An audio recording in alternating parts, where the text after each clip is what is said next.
Mesdames et messieurs, nous allons démarrer. Je voudrais tout d'abord remercier messieurs les ministres d'avoir accepté d'être là parmi nous. Serpej, la Fondation Hassan II.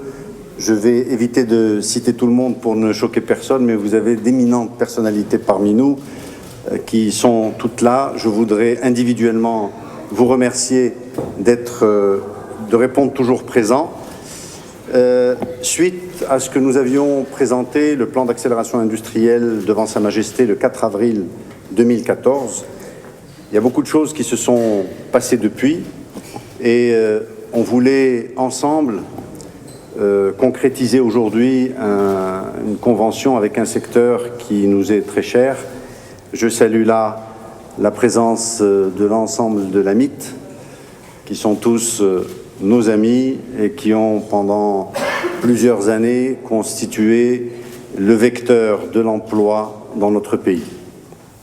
Alors, très rapidement, quelques mots sur le plan d'accélération industrielle. Je rappelle les choses essentielles. Souvenez-vous, quelque chose qui fait trembler tout le monde, y compris ce ministère, 500 000 emplois nouveaux, horizon 2020. Et pour y arriver, nous voulons aussi créer de la valeur ajoutée, 9 points de plus de participation dans le PIB de l'industrie. Pendant plusieurs années, nous avons stagné au niveau de l'industrie et il se trouve qu'aujourd'hui, ce secteur est en train de reprendre des couleurs. La balance commerciale, évidemment, le ministre des Finances ne va pas me contredire si on arrivait un jour à un équilibre et Inch'Allah, nous y arriverons. Alors, comment peut-on y arriver? Par un développement axé sur les écosystèmes. Je rappelle que jusqu'à présent, le Maroc a fait un développement important de son industrie avec plusieurs plans émergence qui se sont succédés, avec des résultats assez importants, pour certains secteurs impressionnants. Je reprends l'automobile avec son positionnement à l'export aujourd'hui. C'était un secteur inexistant il y a quelques années. Eh bien, nos prédécesseurs dans ce ministère, avec l'ensemble du gouvernement et les opérateurs économiques, avaient pensé à créer certains secteurs qui nous ont tractés véritablement. Mais aujourd'hui, nous avons besoin de passer à une autre étape et je rappelle que les écosystèmes permettent de définir dans une filière donnée quels sont les manques. Je prends l'exemple de l'AMIT. Nous avons travaillé depuis quelques mois déjà avec l'AMIT pour découvrir ensemble, avec une étude aussi qu'ils avaient faite auparavant, que l'amont du textile est un vrai handicap pour le Maroc. Et lorsque nous importons de l'intrant sur lequel nous payons des taux de douane et de taxes substantiels, notre compétitivité se trouve obérée. Donc, l'amont textile étant un vecteur important, il y a eu un travail essentiel qui a été fait. Et c'est pour définir ces écosystèmes, comment peut-on, avec les sous-traitants, avec des partenaires qui, dans des cas, règlent le problème de l'amont, dans d'autres cas, l'aval pour pouvoir distribuer nos produits. Eh bien, tout cela a été étudié avec énormément de minutie. Donc, ces écosystèmes constituent aussi un outil de modernisation et d'intégration du secteur dont nous avons fortement besoin. Les mesures de soutien dans les grandes lignes qui ont été mises en place. Le fonds industriel, je rappelle que nous avons eu l'appui de Sa Majesté pour avoir un fonds industriel dédié de 20 milliards de dirhams, soit 3 milliards de dirhams par an fois 7 ans. Et nous avons été très gentils avec le ministère des Finances, c'est que c'était 21, 3 fois 7, 21, et nous avons arrondi à 20, au grand sourire de Monsieur le ministre des Finances. Le foncier, absolument, absolument. Alors, le foncier, qui est un élément important pour lequel les opérateurs sont très demandeurs. Ils trouvent que l'investissement en fonds propres est lourd sur le foncier. Eh bien, il y a 1000 hectares qui ont été mobilisés en location et nous sommes en train de travailler sur la transformation d'une partie de ces terrains-là en zone industrielle en location. Des produits financiers dédiés, nous avons avancé avec un certain nombre de banques, c'est encore ouvert, mais nous continuons à négocier au cas par cas et nous sommes à vos côtés, à votre disposition, même quand il y a des problèmes dans certains secteurs. Sachez que quand les problèmes sont importants, nous sommes là, nous sommes payés pour vous accompagner. Donc on a essayé de le faire pour un certain nombre de grandes entreprises au Maroc, et pour les petites, nous avons aussi des choses à faire ensemble. Donc, des plans coordonnés au niveau de la formation. Jusqu'à présent, il faut dire, dans le passé, nous, les ex-opérateurs, et vous, les actuels opérateurs, on fonce dans la fabrication d'un plan stratégique avec des besoins qui sont ce qu'ils sont, et souvent, on s'attarde peu sur la partie ressources humaines en se disant on va de toute façon trouver ce dont nous avons besoin. Nous avons besoin que la formation professionnelle soit complètement en phase avec ce qui se fait. Donc, le travail qui a été fait a été, dès le départ, en intégrant les fédérations et la formation professionnelle pour pouvoir aboutir à un plan de formation cohérent. L'offset et la substitution aux importations, on passe, Dieu merci, beaucoup de notre temps depuis un moment dans ce ministère, y compris une réunion ce matin avec un collègue, un ministre collègue, pour traiter des sujets de l'offset et de la substitution. D'abord de l'offset, ce qu'on appelle la compensation. Lorsque la commande publique est importante, on achète des choses importantes de l'international, eh bien, jusqu'à un passé très récent, on achetait. Aujourd'hui, on achète et on demande à ce qu'il y ait de la compensation industrielle, donc des investissements. Et je dois vous dire que nous avons des sujets importants, par exemple dans l'aéronautique, où le déclencheur a été une commande publique qui a exigé de la compensation. Je ne vais pas rentrer dans les détails, mais sachez que c'est en ordre de bataille.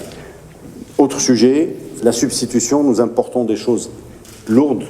On était hier avec un groupe de parlementaires à l'usine Renault de Tanger pour une visite. Et évidemment, en discutant, on découvre que c'est encore le cas. On importe la fameuse mousse dont on a besoin dans les véhicules. Quand on n'en avait pas beaucoup, ce n'était pas grave. Aujourd'hui, on importe 400, on est en voie de fabriquer 400 000 véhicules au Maroc. On a 227 000 aujourd'hui exactement, en fin 2014. Et on continue à importer cette mousse, donc on importe du vent. Or, c'est quelque chose où l'investissement est inférieur à 500 000 $ pour pouvoir monter une usine de mousse. Donc, ce sont des choses qui nécessitent un travail ensemble pour qu'on puisse y avancer. Alors, la balance commerciale, les objectifs transverses du PAI, c'est un pot souris, évidemment. Rééquilibrage de la balance commerciale, ça ne le dérange pas. Inclusion de l'informel. Monsieur informel est parmi nous. Hein, Sibouadeud qui accompagne l'informel pour passer du monde de l'informel vers le monde formel. Et il y a un vrai travail. Vous savez que les textes sont passés et un gros travail est en cours entre ce ministère, Sibouadeud, et le ministère de l'Intérieur. Il y a des vrais sujets.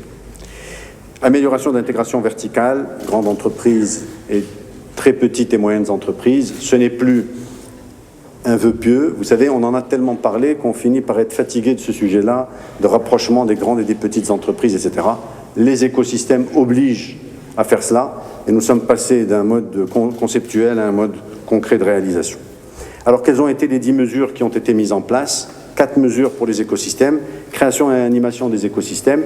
Le ministère travaille aux côtés des fédérations fortement, parfois quelques nuits blanches, et je voudrais en féliciter toutes les équipes ici qui ont fait les travails d'arrache-pied, mais féliciter tous les opérateurs qui vous ont accompagné pour ces réalisations. On a parlé de la compensation industrielle, et c'est quelque chose de très lourd. Le sujet dont je vous parlais tout à l'heure a créé un opérateur qui vient s'implanter au Maroc et qui vient avec 7 opérateurs. On va aller vous donner plus de détails. C'est une filiale d'Airbus qui s'est jamais implanté au Maroc et qui commence à fabriquer non plus des pièces aéronautiques, mais des morceaux intégrés d'avions et qui partent en morceaux. Et donc, c'est quelque chose de nouveau pour nous. C'est une nouvelle étape. Troisièmement, l'accompagnement de l'informel vers le formel. Il y a un vrai travail en profondeur qui est fait. Évidemment, c'est un sujet, comme chacun sait, qui est important, lourd, que tout le monde connaît. Qualification des ressources humaines. Et ce qui est important, c'est de passer d'une position de spectateur en tant qu'opérateur demandant, par exemple, à l'OFPPT une livraison au temps T de ce dont on a besoin, qui est un peu nébuleux, qu'on ne connaît pas, à aujourd'hui des cahiers de charges très précis, en 3 dimensions, on en parlera tout à l'heure. Les outils de soutien, l'amélioration de la compétitivité des PME, le soutien financier dont on a parlé et qui est essentiel, soit par le fonds de développement industriel, soit par le concours bancaire, les infrastructures accessibles en location, on en a touché un mot. Quant à l'international, l'intégration du Royaume à l'international, nous avons vu qu'à ce niveau-là, il y a plusieurs dimensions. La première, c'est l'export. Le Maroc Export fait un travail auprès des opérateurs pour les accompagner à l'export, mais aussi l'investissement à l'international. Nous avons vu que certains investissements nationaux à l'international ont donné des résultats concrets. Les investissements à la fois étrangers et nationaux, par une démarche de deal-making, une démarche de l'AMDI qui est en train de se transformer complètement pour être une espèce de banque d'affaires à la disposition des opérateurs et des plans stratégiques sectoriels. Et enfin, l'amplification de la vocation africaine. Comme chacun sait, l'expérience qui a été vécue par un certain nombre de secteurs a été extrêmement probante. Pas tous les secteurs, évidemment, peuvent donner les mêmes résultats, mais nous avons, au niveau continental, un vrai projet. Alors, les premiers écosystèmes textiles, ça fait quelques mois, j'ai la mémoire courte, je ne me souviens plus. Ça doit faire presque 1 an que nous travaillons. Vous avez été les premiers, n'est-ce pas? Nous avons... 1 an et 3 mois, donc c'était presque avant Jésus-Christ. C'est très loin. Et nous avons eu à travailler en détail. Nous nous sommes beaucoup chamaillés pour pouvoir trouver notre voie, et c'est important. Je crois que ce type de travail entre les opérateurs et l'administration est fondamental. En tout cas, nous avons pu sortir, à mon sens, la quintessence de ce que l'on pouvait faire ensemble. Alors, un secteur textile à nouveau prometteur. Il y a eu un moment d'arrêt sur image et une sensation, on doit le dire très clairement, que le Maroc, dans ses métiers mondiaux, n'avait plus de yeux et de cœur et de temps que pour les métiers nouveaux. Eh bien, je pense que vous êtes bien placé pour savoir que ce n'est pas le cas, que le Maroc pense à toutes ces entreprises et à tous ces secteurs. On a été presque tenté de dire que c'était un demi-secteur textile, une absence de logique de filière et un faible niveau d'intégration en amont, on en a parlé, une prédominance du modèle sous-traitant, où on vend de l'huile de coude, pour être clair, et un marché miné par l'informel. On recule ces dernières années, baisse des volumes exportés sur les 10 dernières années et une régression de l'emploi formel, je dis bien formel, sur la même période. Un secteur incontournable pour notre économie, au-delà du fait que c'est parce qu'on aime les opérateurs du textile, mais aussi parce que c'est le premier employeur industriel du Royaume. Premier employeur industriel du Royaume. C'est la raison pour laquelle nous avons mis plein phare sur le textile. Un savoir-faire historique marocain qui s'est effiloché avec les années, comme tous les pays du monde, l'avènement de la Chine, usine du monde, qui a aspiré une partie de l'ensemble des usines à travers le globe. Eh bien, aujourd'hui, il y a des changements qui s'opèrent. 1/4 des exportations nationales proviennent du textile. Et ce secteur bénéficie aussi aujourd'hui d'une opportunité unique pour se développer. Renchérissement du coût de main-d'œuvre. Je ne parle pas du Maroc, je parle de l'international.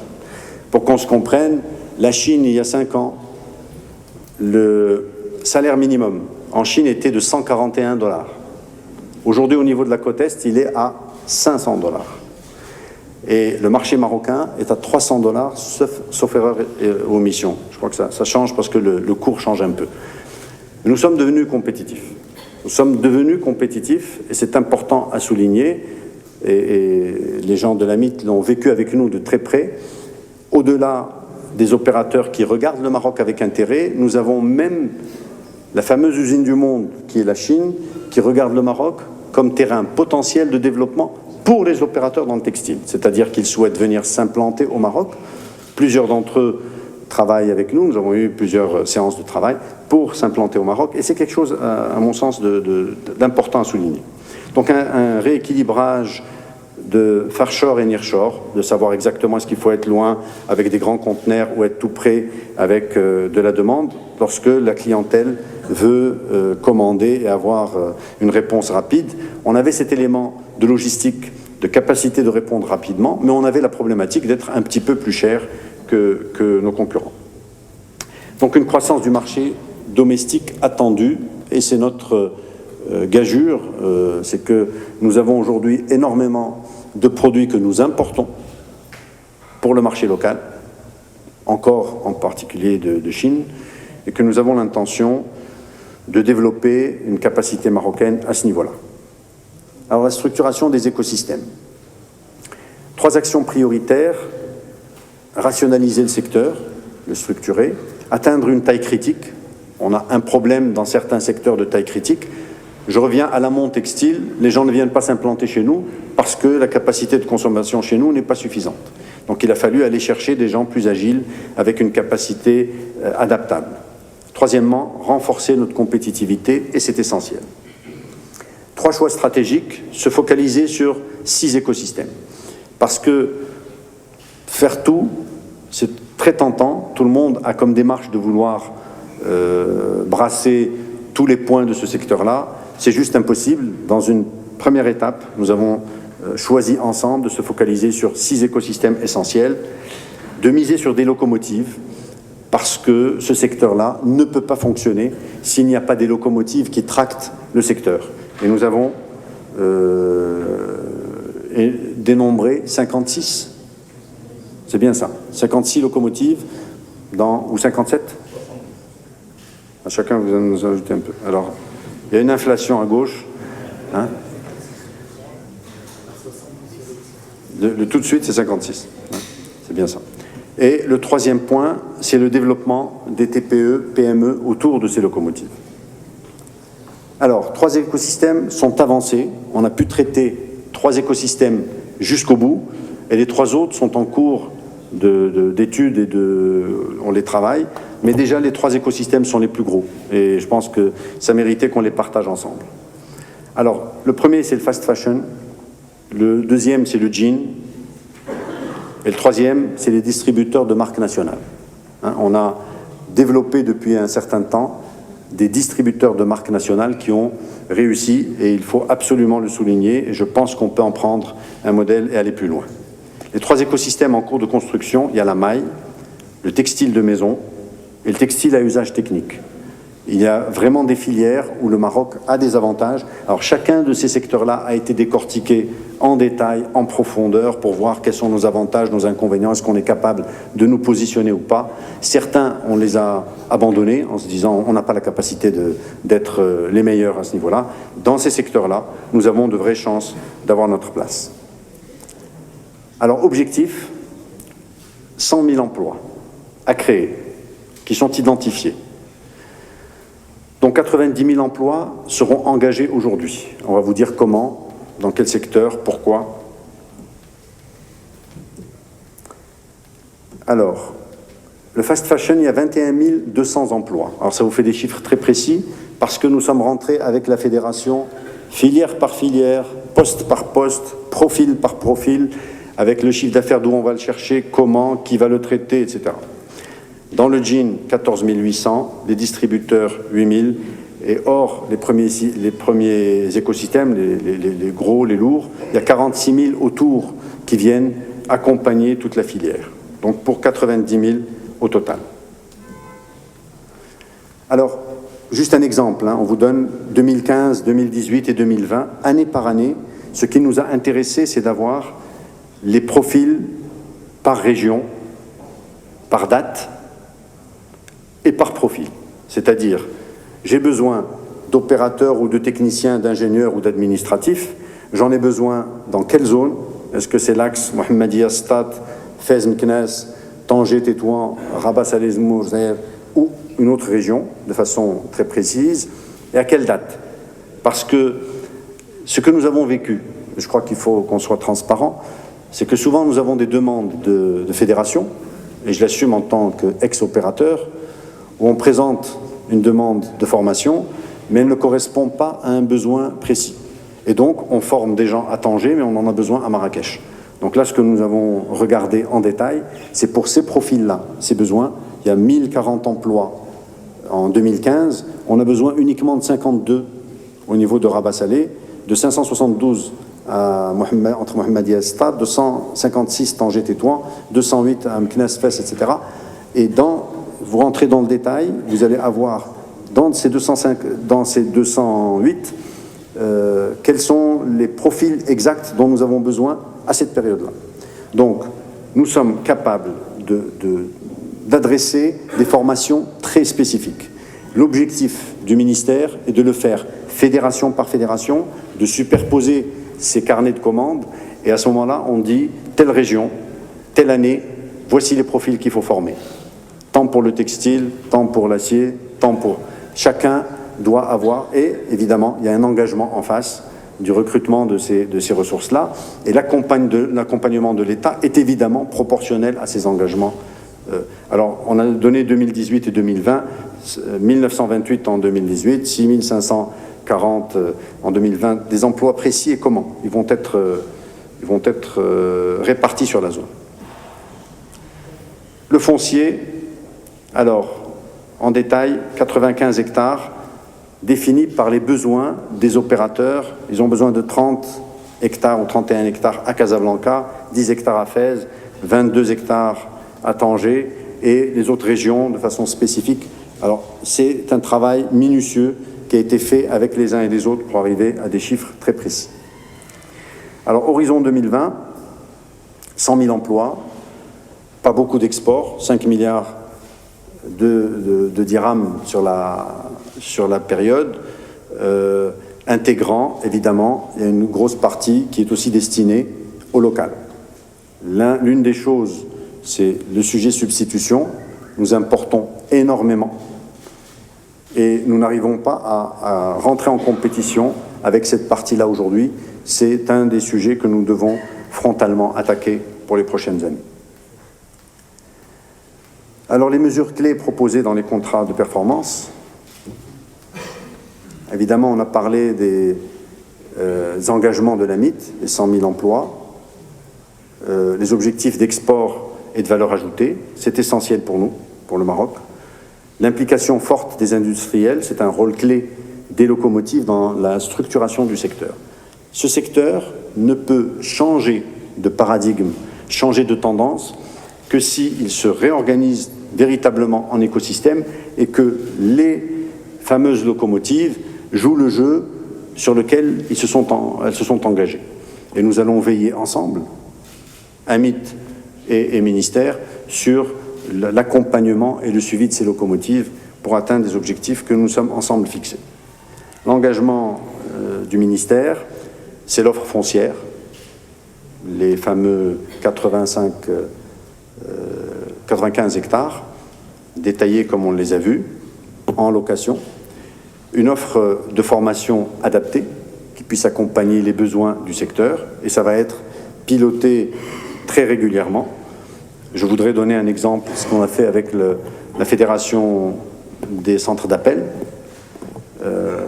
Ça a été piloté, enfin on était dos à dos entre la Fédération et la formation professionnelle, et aujourd'hui les gens travaillent la main dans la main en regardant la capacité de former. Je crois qu'il y a 1300, il y a 1200 personnes en formation aujourd'hui, avec un cycle qui était prévu de 6 mois, avec un doute très fort de la fédération, de dire est-ce qu'au bout de 6 mois ils seront bons ou pas bons. Et comme on leur a demandé de faire des tests réguliers, au bout de 3 mois, ils ont exigé d'arrêter le cycle de formation en disant ça suffit, ils sont très bien formés, on en a besoin, on peut les récupérer tout de suite. Donc ce changement pour nous est un changement, est un gage de réussite. Donc l'appui à l'investissement, les mesures de soutien à la croissance et les mesures d'amélioration de la compétitivité. Évidemment, tout cela ne peut se faire qu'avec l'inclusion de l'informel et de faire en sorte que cet informel ne puisse pas continuer à ronger le secteur. Ça donne un partenariat public-privé, comme le Maroc a su faire ce modèle. C'est un vrai modèle qui a donné de très beaux résultats durant toutes ces années-là, entre le patronat, donc le privé et le public, il y a eu des contrats-programmes structurés au fil de toutes ces dernières années qui a donné de vrais résultats. Ce que l'on souhaite, c'est qu'on change quelques paramètres pour que les engagements des uns et des autres soient de véritables engagements sur lesquels chacun de nous peut déployer tous ses efforts. 4 contrats de performance sont établis. Le premier, c'est l'écosystème fast fashion. Le deuxième, c'est l'écosystème du jean. Le troisième, c'est l'écosystème distributeur. Donc on en a parlé. Et le quatrième, c'est tout le contrat de performance transverse au secteur textile, c'est-à-dire la structure d'animation. Nous avons constaté que lorsque la fédération n'a pas les moyens, n'est pas organisée pour pouvoir animer et piloter un contrat-programme, eh bien, il n'arrive pas à son terme. Nous avons mis en place une structure d'animation et les moyens nécessaires pour cela. Deuxièmement, la qualification des ressources humaines, rien ne peut se faire. On a perdu des marchés aussi à cause de cela. Et je pense que là, il y a un travail qui peut être fait sérieusement. L'accès au foncier locatif, la plateforme de sourcing, ou les plateformes de sourcing. Certains opérateurs internationaux, pour s'approvisionner, jusqu'à présent, le faisaient un peu n'importe comment, ou à l'occasion.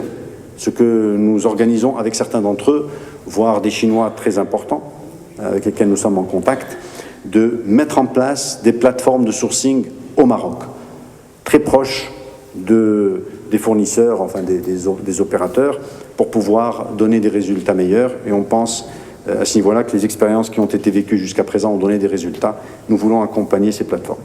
L'intégration de l'informel, évidemment. Il y a le statut d'auto-entrepreneur qui peut donner aussi une vraie chance de restructuration d'une partie de l'informel. Et c'est essentiel de le garder en tête. Et la compétitivité des TPE et des PME.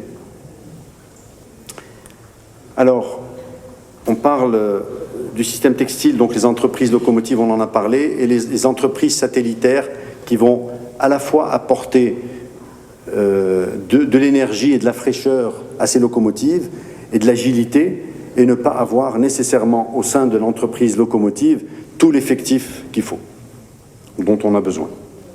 Donc voilà, on a parlé de l'essentiel, c'est les 95 hectares, les 100 000 emplois, comment on va y arriver, le développement des locomotives, et c'est essentiel de les accompagner, et l'État fait un effort substantiel pour accompagner les locomotives, et enfin, l'appui à l'investissement pour un accompagnement global, avec une charte de l'investissement aussi qui est en cours de finalisation avec le ministère des Finances qui va voir le jour dans les prochaines semaines.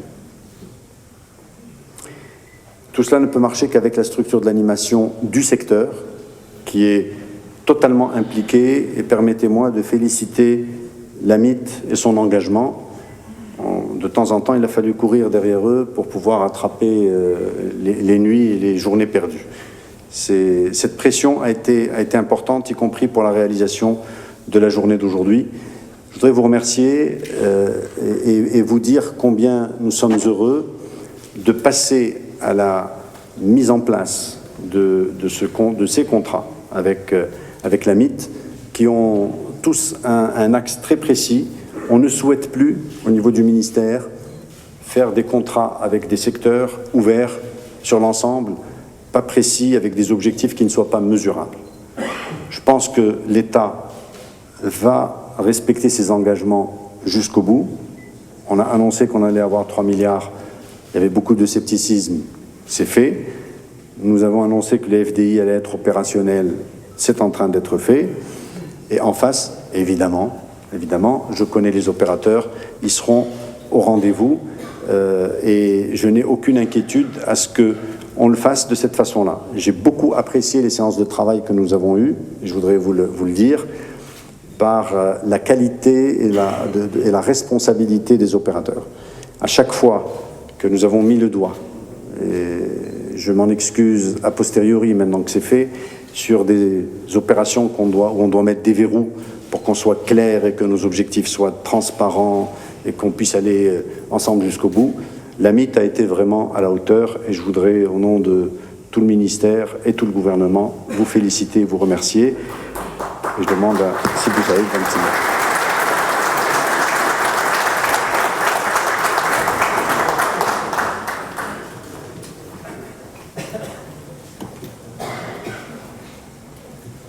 Mes chers collègues, mesdames et messieurs, la vérité, je n'ai rien préparé.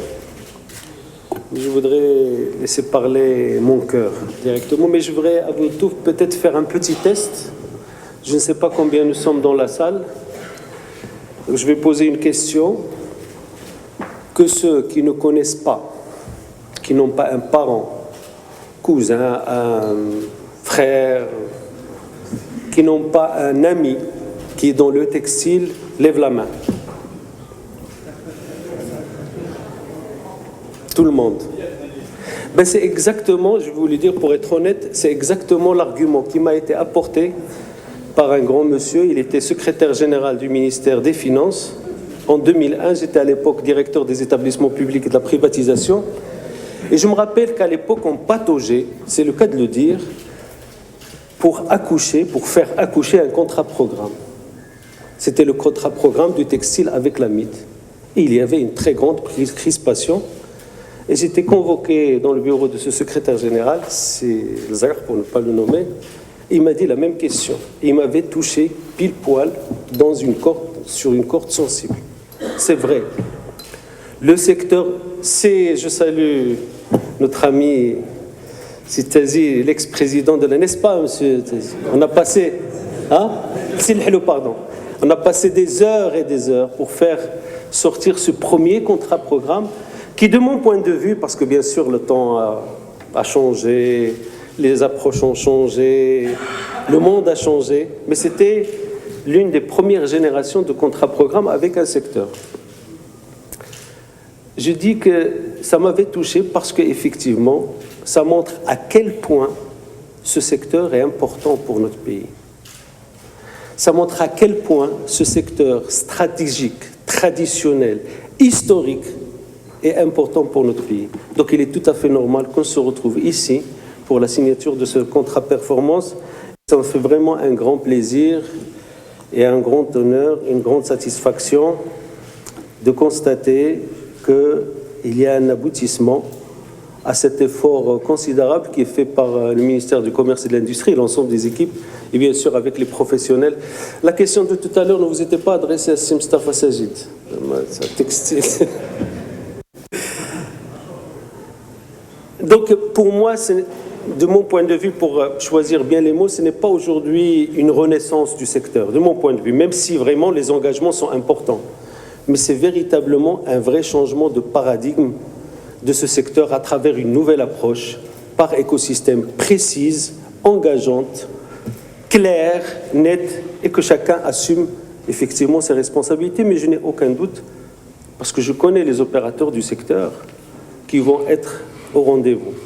Ce secteur a vécu, c'est vrai, ces dernières années, a enregistré quelques contre-performances. On peut toujours, bien sûr, trouver les analyses, les raisons. Mais une chose est certaine, la compétition mondiale est de plus en plus féroce. La recherche de la compétitivité dans tous les pays est de plus en plus importante.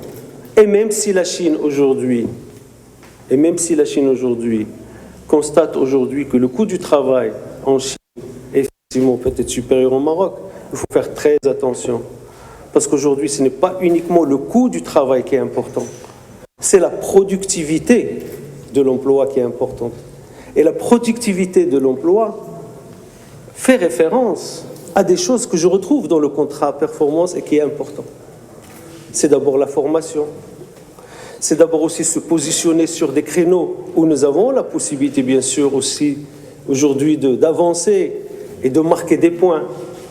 Et j'ai beaucoup de plaisir, effectivement, de constater que le Maroc, avec ce secteur, même si, effectivement, par le passé, il faut le dire, a connu des difficultés.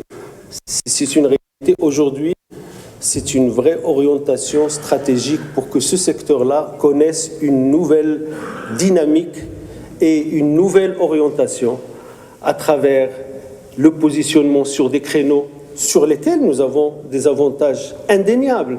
Nous avons une proximité des marchés. l'Europe, ce n'est pas la Chine. Nous nous positionnons sur des segments, et je me fais plaisir de constater les segments à haute valeur ajoutée, le textile technique. Nous avons aujourd'hui cette intégration qui est effectivement chère à l'ensemble des coopérateurs, mais je pense que la bataille, à travers cette contre-performance, c'est d'abord une bataille de la compétitivité et c'est une bataille de l'emploi. Et à propos de l'emploi, parce que j'aime beaucoup mon ami Moulay Hafed, MLM, qui m'a invité à signer la même chose pour l'écosystème de Tanger. Je me rappelle, on avait signé 50 000 emplois, n'est-ce pas? Là, on va signer 100 000. Sur les 500 000, nous sommes déjà à 30%, au tiers. Il faut que nous puissions continuer cette démarche pour arriver au rendez-vous des 500 000. Et je crois que c'est à notre portée, à condition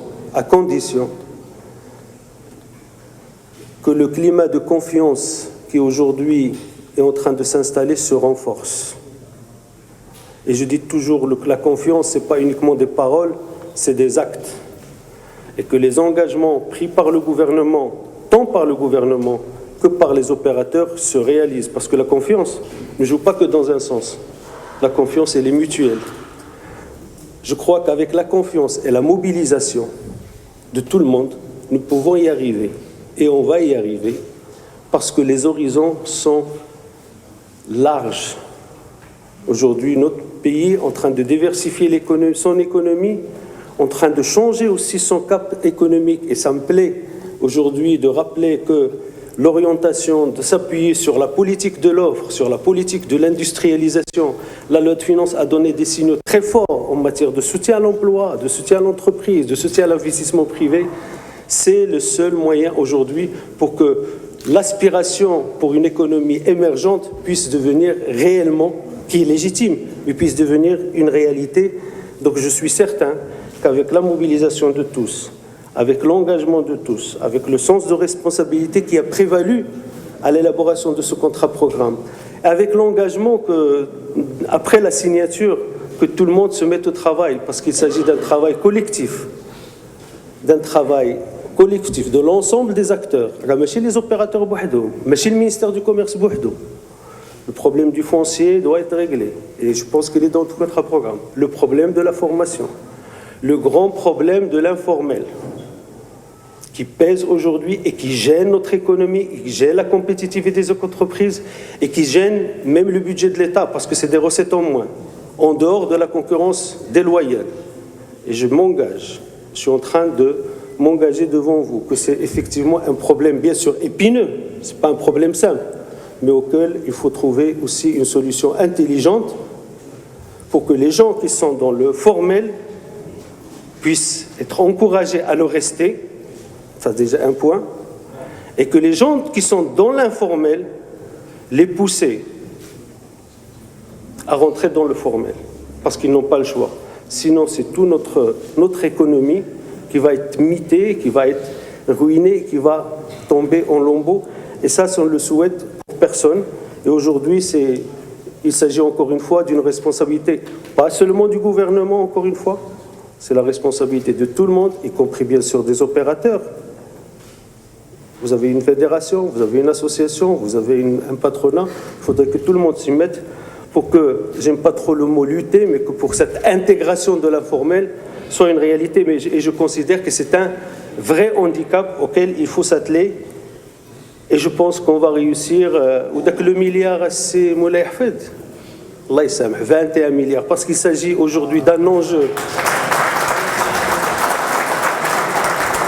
L'enjeu de notre économie et l'enjeu de toute la stratégie, je vous le dis franchement, même en tant que bien sûr, franchement et honnêtement, et je parle avec le cœur, ce n'est pas les quelques milliards, qui vont nous rebuter. L'essentiel, c'est que ça soit bien dépensé et que les résultats escomptés soient au rendez-vous. Merci beaucoup.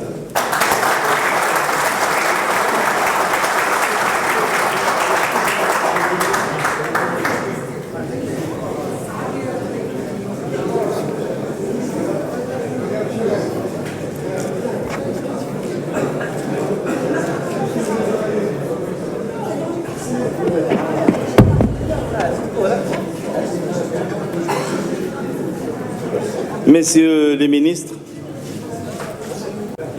Messieurs les secrétaires généraux, Messieurs les directeurs généraux, chers partenaires et chers amis. Il m'est vraiment très difficile de prendre la parole après M. Moulay Hafid et M. Mohamed Bouazizi parce qu'ils ont dit tout ce qu'il fallait dire sur le textile. Ils l'ont très bien exprimé et ils ont exactement dit tout ce qu'il faut que l'AMIT dise et ils sont même devenus textiliens. Et Moulay Hafid en particulier connaît pratiquement tout et ils ont parlé de leur cœur et ça fait plaisir, vraiment ça fait très plaisir et je tiens à les féliciter vraiment pour tout le travail qui a été accompli.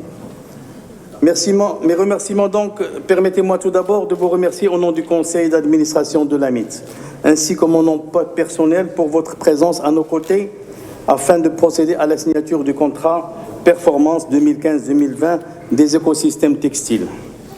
Mes remerciements s'adressent plus particulièrement à M. le ministre Moulay Hafid, qui a très vite perçu l'intérêt stratégique qui revêt le secteur textile et lui a réservé toute sa bienveillance en lui assurant son engagement personnel et celui de ses collaborateurs les plus proches. Mes remerciements s'adressent également à M. le ministre Bouhoudoud et ses proches conseillers qui ont accompagné de bout en bout l'affinement des hypothèses de travail et les bases stratégiques ainsi que l'opérationnalisation des dispositifs d'appui et de mise en œuvre. Cette signature vient couronner les efforts intenses et conjoints entre l'AMIT et ses partenaires publics et particulièrement du ministère de l'Industrie. Et je tiens à remercier chaleureusement Madame le secrétaire général, Latifa Chihabi, la directrice de l'Industrie, Mademoiselle Watiqa Al-Khalfi, Monsieur le chef de la division textile et cuir, Monsieur Taha Al-Ghazi, pour leur support durant tout le long de ce processus et avec lesquels nous avons partagé avec conviction et nos ambitions pour le secteur textile du Royaume du Maroc à horizon 2020. Permettez-moi d'insister sur le grand acquis de cette œuvre inédite qui, pour la première fois, nous permet non seulement de disposer d'une parfaite intelligibilité de ce que sont et seront les marchés de production et de commercialisation au cours des 10 prochaines années, mais surtout de nous éclairer sur les immenses fenêtres d'opportunités qui s'offrent à notre secteur et à ses acteurs, tant sur le marché national que sur le marché international. Nous disposons enfin pour le secteur du textile d'une stratégie revue et complétée avec des éléments de rupture autour des choix alignés et assumés entre les pouvoirs publics. Le choix de l'industrialisation dans l'amont et les textiles à usage technique. Le choix de reconquête des parts de marché à l'international et sur le marché domestique et le choix dans l'opérationnalisation et la mise en œuvre de la stratégie.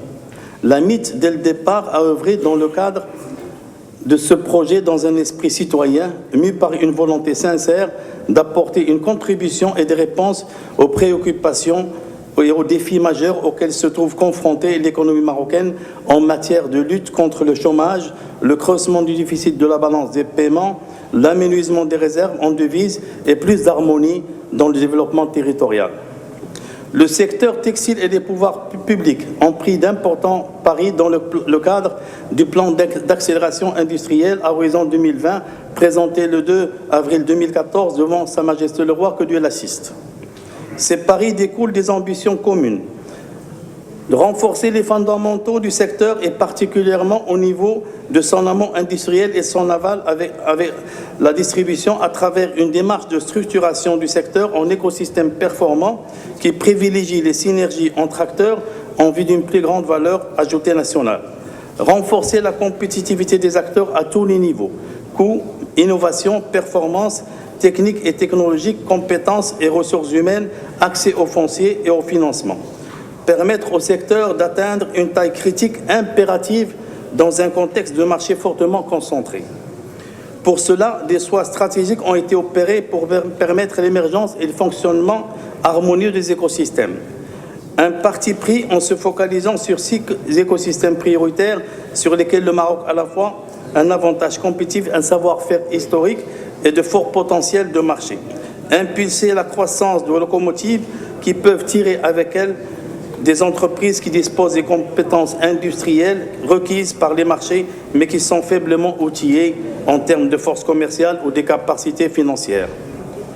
accompagner dans le sillage des locomotives le développement et la mise à niveau des acteurs hors locomotive afin de traiter sans exclusion l'ensemble des tissus des entrepreneurs du secteur.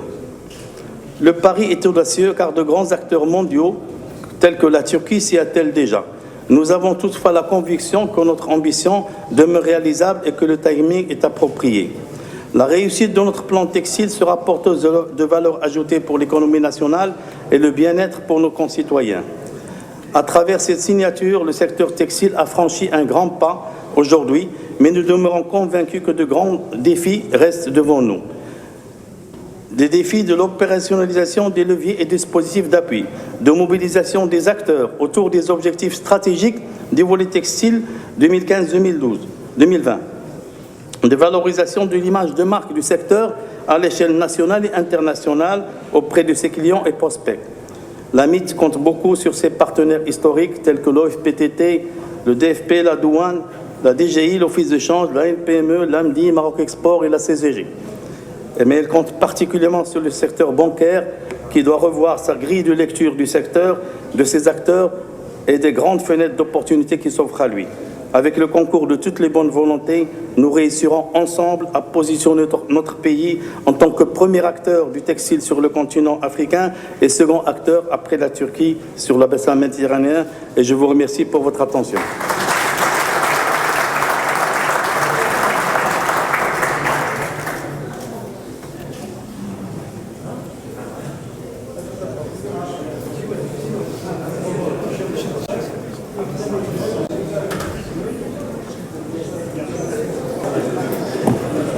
On va procéder aujourd'hui à la signature des contrats performance écosystème. Le premier qui va être signé, c'est le premier contrat performance de l'écosystème de Nîmes.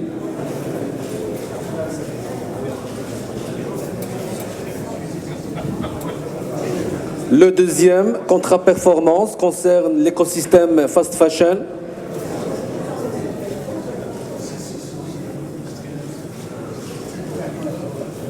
Le troisième contrat performance concerne l'écosystème distributeur industriel de marques nationales. Le quatrième contrat et le dernier, c'est le contrat performance des mesures transverses.